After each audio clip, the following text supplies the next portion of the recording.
Саламатсыздар ма? Құқықтану білім беру бағдарламасының білім алушылары.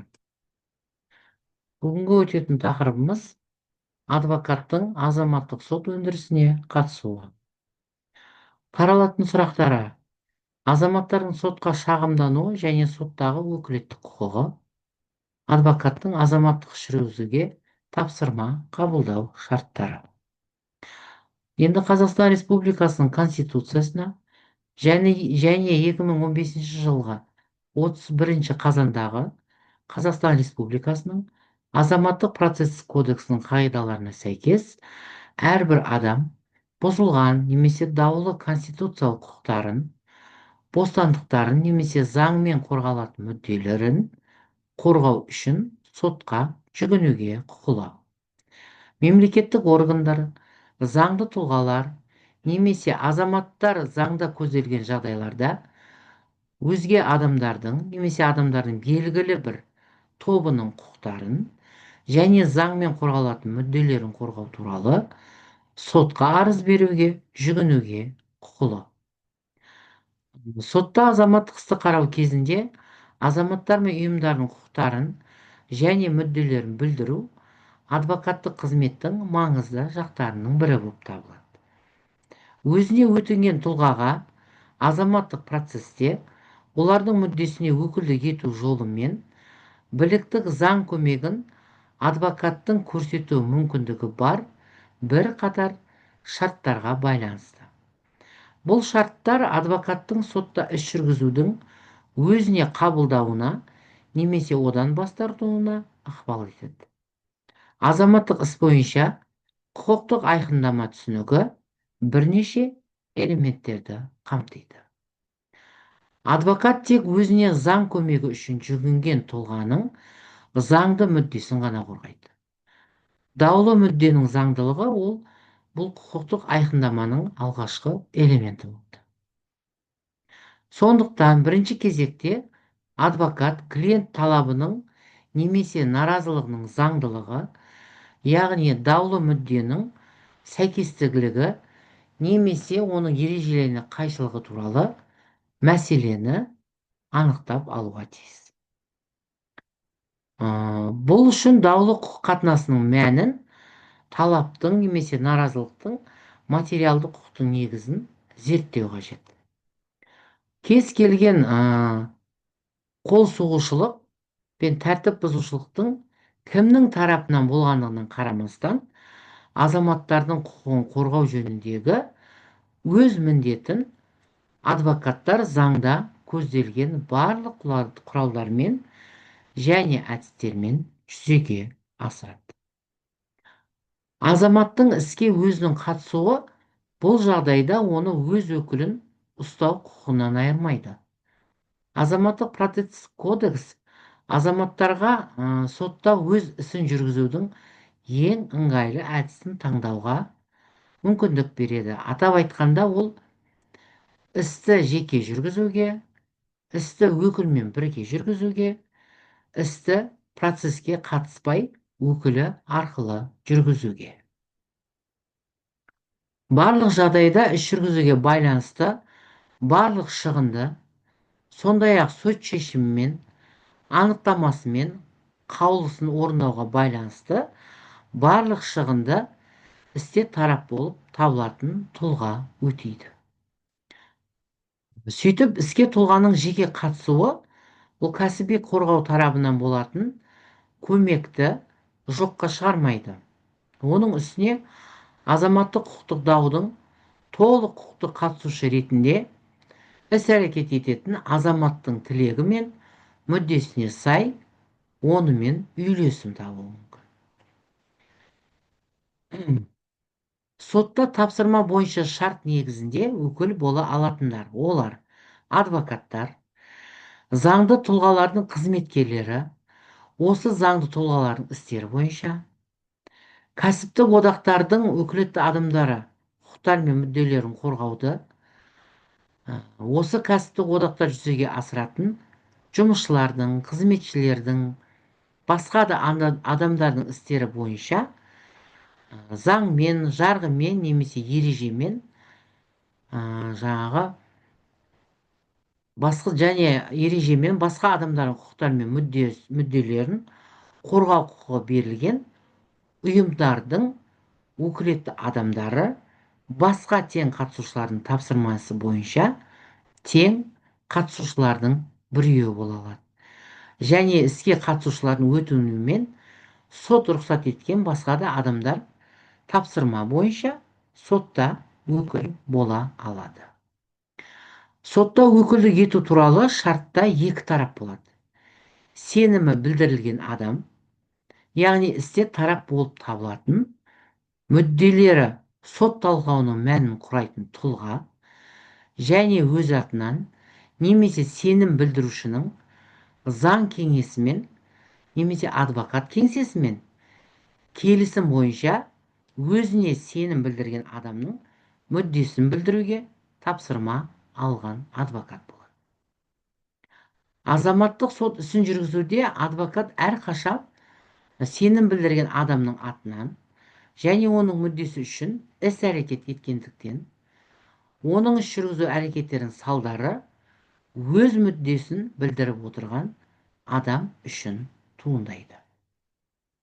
Егер талап сот шешімімен қисынды болып табылса, онда бұл жағдайда талап қоюшының материалдық құқығы айғақталады немесе шектеледі. Егер талаптан бас тартылса, жауапкер құқығы қорғалады.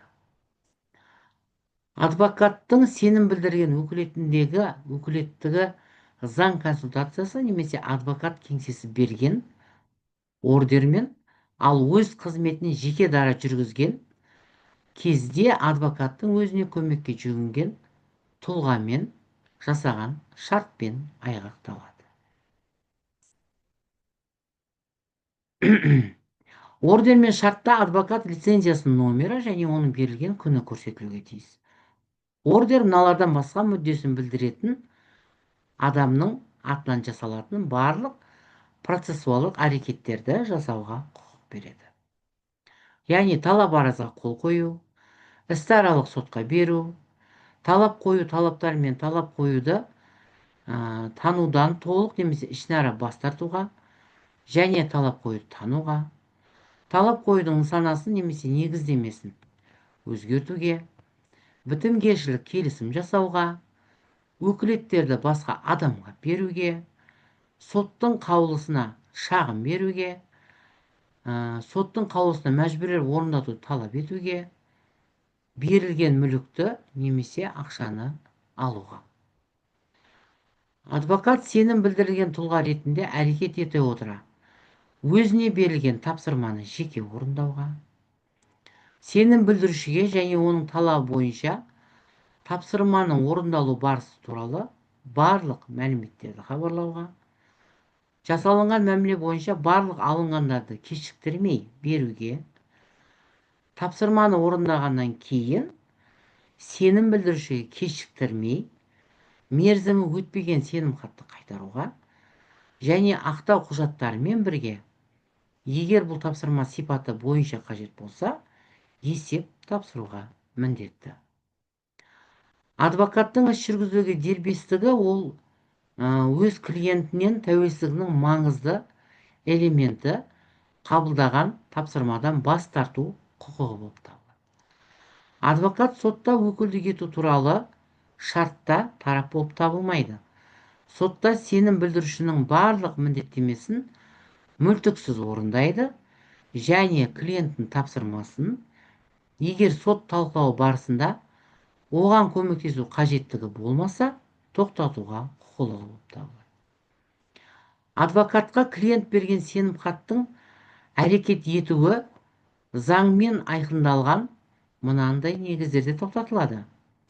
Сенімхат мерзімінің өтуі, сенімхатта көзделген әрекеттерді жүзеге асыруы, өз атынан сенімхат берген заңды тұлғаның тоқтатылуы, атына сенімхат берілген заңды тұлғаның таратылуы, сенімхат берген адамның қайтыс болуы, оның әрекет қабілеттігі жоқтығы, әрекет қабілеттілігі шектеулі немесе хабар ошарсыз кетті деп сотпен танылуы.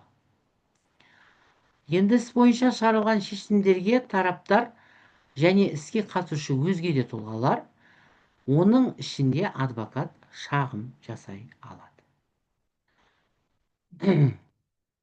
Сот ұйғарымына егер іс бойынша іс жүргізуді тоқтату үшін негіздеме болған жағдайларда да шағым түсуі мүмкін. Яғни бірінші, іс азаматтық сот ісін жүргізу тәртібімен қарауға жатпаса, сол тараптардың арасындағы сол мәселе туралы дау бойынша және сол негіздер бойынша шығарылған заңды күшіне енген сот шешімі немесе талап қоюшының өз талабынан бас тартуына немесе тараптардың бітімгершілік келісімін орнатуға байланысты іс бойынша іс жүргізуді қысқарту туралы соттың ұйғарымы болса, талап қоюшы өз талабынан бас тартса және бас тартуды сот қабылдаса, тараптар бітімгершілік келісімін жасаса және оны сот бекітсе, іс бойынша тараптардың бірі болып табылатын азамат қарсы болғаннан кейін даулы құқықтық қатынас құқық мирасқорлығына жол бермесе, іс бойынша тарап ретінде әрекет жасайтын ұйым қызметі тоқтатылуына және құқық мирасқорлары болмауына байланысты тартылса, іс бойынша іс жүргізуді қысқартады. Адвокаттың негізді және дәлелді арызы өз сипаты және күші бойынша заң күшіне енген сот шешіміне қарсы келсе, істі қайта қарауға септігін тигізеді. Егер сот жіберген қате апелляциялық және кассациялық сатыларда түзелмесе, немесе екінші сатыдағы сот дауды қате деп шешсе, заң күшіне енген шешімге адвокат жоғары тұрған сотқа шағымдана алады. Шағымдануға негіздеме болған жағдайда адвокат ең алдымен істі қарау үшін негіздемені, яғни іс бойынша құқықтық айқындаманың бар жоғын анықтауға тиіс. Осы мақсаттарда адвокат сот шешімі мен апелляциялық және кассациялық сатылардың анықтамасын талдаумен шектелмейді. Істің барлық материалдарын ой елегінен өткізеді және де талап қою арыздар мен талапкердің наразылықтарын, тараптардың қолдау хатын және осылар бойынша сот қаулысын және оларға жаңағы болып табылатын ұсынылған дәлелдерді және оларға берілген түсініктемені зерттейді және де құқықтық пайымдауының соттың құқықтық пайымдауының қисындығы туралы түйін жасауға мүмкіндік беретін іс үшін барлық қосымша материалдарды алу ықтималдығын анықтайды. Назарларыңызға рахмет.